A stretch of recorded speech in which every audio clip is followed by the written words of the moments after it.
अग्रिम नववर्ष आप सबके लिए शुभ हो, उसकी शुभकामनाओं के साथ मैं अपनी बात शुरू करने का प्रयास करता हूं। मध्य प्रदेश सरकार के बारे में और मोहन जी की सरकार के बारे में हम बात करें, विभाग के बारे में बात करें, उसके पहले मैं समझता हूं हमसे ज़्यादा जानकारी आपको है कि ट्राइबल्स के लिए, ट्राइबल लोगों के लिए और देश की आज़ादी के बाद पहली बार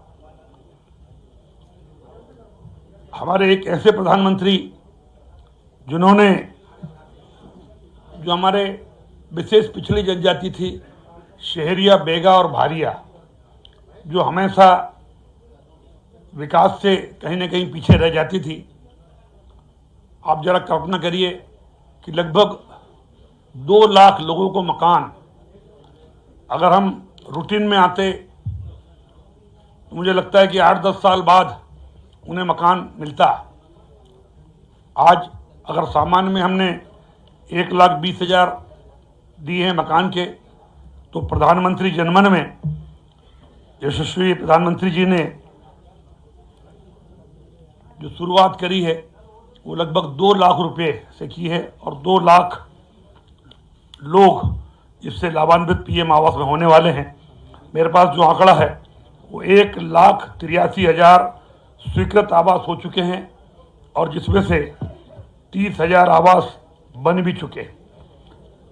आज इस अभियान के अंतर्गत पूरे हिंदुस्तान में जो हमारे विशेष पिछड़ी जनजाति थी, पीवीबीटी, उसके लिए 24,000 करोड़ का बजट पहली बार प्रधानमंत्री जी ने रखा और जिसमें से मुझे बतलाते हुए हर से 7,000 करोड़ रुपया मध्य प्रदेश सरकार के 9 विभागों को दिया इनकी उपयोग के लिए।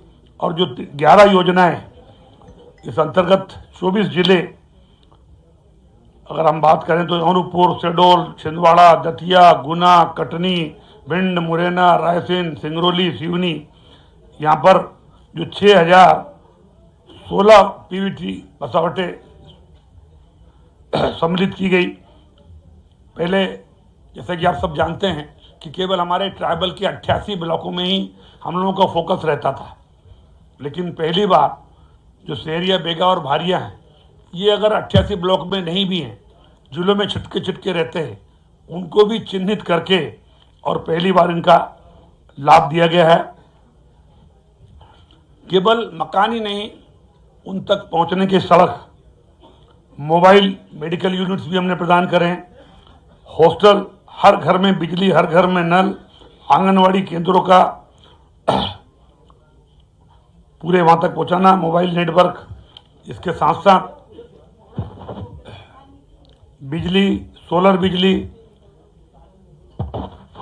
और 125 बहुउद्देशीय केंद्र जिसकी लागत 75 करोड़ थी, ये भी हमने मंजूर की और जिसमें से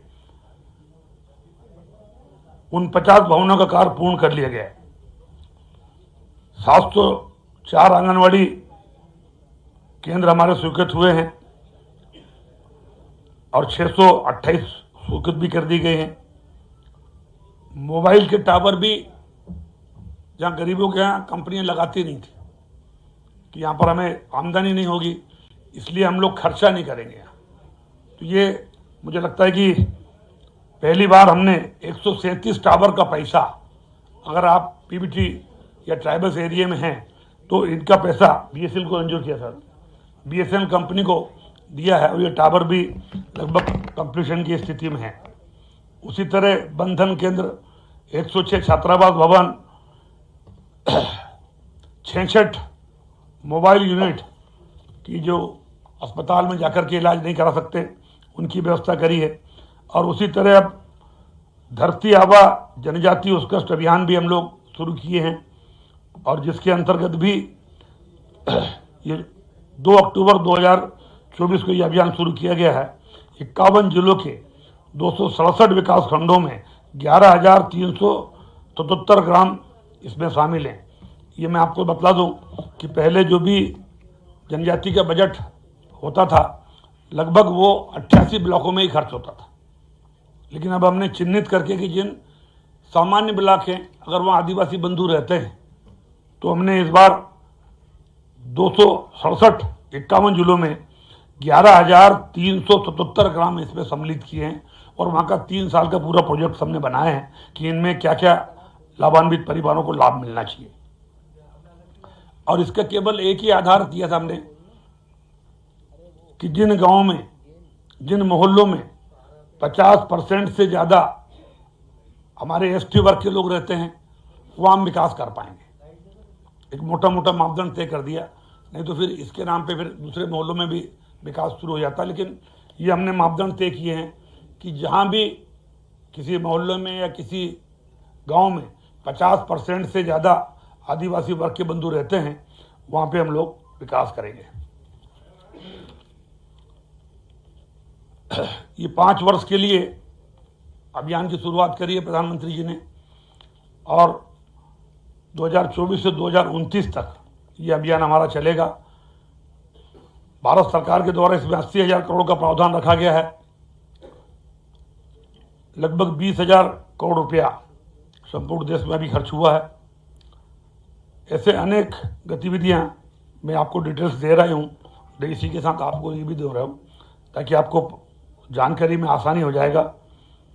नवीन छात्रावास के साथ साथ सांस्कृतिक केंद्र ये भी हम लोगों ने डेवलप किए हैं और ट्राइबल संस्कृति और संरक्षण केंद्र, क्योंकि आदिवासियों का जो जीवन है वो उनके कल्चर, रहन सहन, खान पान, रीति रिवाज, उनके संस्कार, बोली भाषा और उनकी पहचान, उससे उनका जीवन बहुत ज़्यादा मिला जुला रहता है। इसलिए उनके सांस्कृतिक केंद्रों के लिए भी हमने, चाहे जबलपुर हो, चाहे छिंदवाड़ा हो, चाहे भोपाल हो, और छोटे छोटे केंद्रों के रूप में अभी हमने धार और एक शिवपुरी, श्योपुर और छिंदवाड़ा में, यहाँ भी हम शुरू कर रहे हैं। तीसरा एक बड़ा कार्यक्रम जो ट्राइबल डिपार्टमेंट शुरू किया है वो भी प्रधानमंत्री जी के मार्गदर्शन में और उनके आदि कर्मयोगी अभियान। इसमें 41 जिलों के 249 विकास खंडों के 14,040 ग्राम सम्मिलित हैं। ये मैं आपको बता दूं कि ये कुछ ऐसे चीज़ें हैं जो देश की आज़ादी के बाद पहली बार प्रधानमंत्री जी के मार्गदर्शन में मध्य प्रदेश में हमने शुरू किया है। उसी तरह IIT दिल्ली के सहयोग से भीली भाषा का AI टूल्स आदिवाणी का निर्माण किया जा रहा है।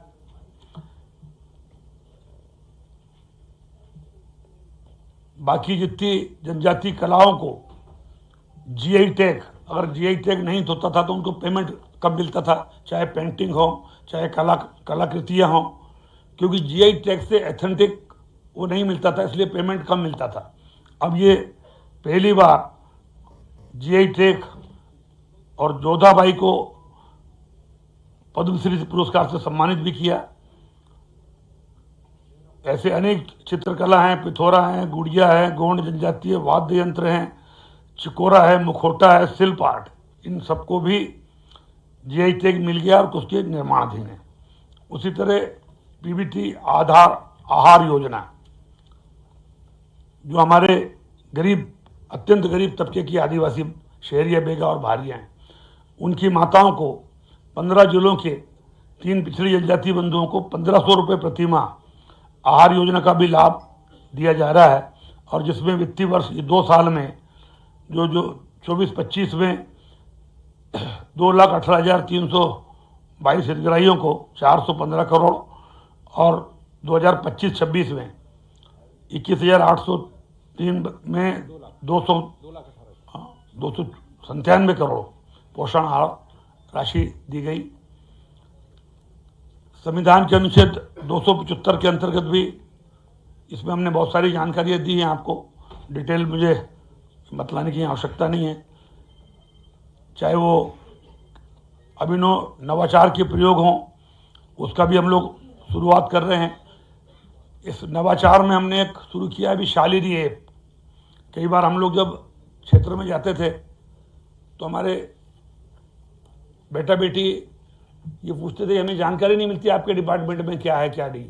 अगर हमें विदेश पढ़ना है, अगर हमें कोई शिष्यवृत्ति छात्रवृत्ति चाहिए, या हमें कोई दिल्ली में जाके IAS की तैयारी करना है, तो हम कहाँ जाएं, कैसे जाएं, कहाँ आवेदन करें। और इसलिए पहली बार शालिनी ऐप एक हमने लॉन्च किया है, और वो गूगल में है, अभी एप्पल में भी बहुत जल्दी अभी आ जाए। एप्पल बहुत सारी जानकारी लेता है, इसलिए 1 महीने बाद एप्पल में आएगा, लेकिन अभी गूगल में है। आप चाहें तो अपने उस पर डाउनलोड कर सकते हैं। शालिनी एक आदिवासी लड़की का नाम है। शालिनी वो लड़की है जो मंडला जिले के रहने वाली आदिवासी है, जिसने मुझे कहा था कि सर हम कैसे जानकारी प्राप्त करें, हमें जानकारी नहीं मिलती और हम लाभ नहीं ले पाते। उसके टोकने के बाद 1 साल के अंदर हमने अभी 15 नवंबर को उसी के हाथों से, मुख्यमंत्री के हाथों से और उस शालिनी बेटी के हाथों से शालिनी ऐप का लॉन्च कराया। मैं समझता हूं कि ये हिंदुस्तान में इस डिपार्टमेंट का एक ही ऐप होगा। एक साथ बहुत सारे लोग उससे जानकारी मिल सकते हैं। आप भी अपना उसका उपयोग करके देख सकते हैं, और मुझे लगता है कि आने वाले हमारे बच्चों के हित में ये ऐप है। हर मोबाइल में उसको पूरी जानकारी मिलेगी।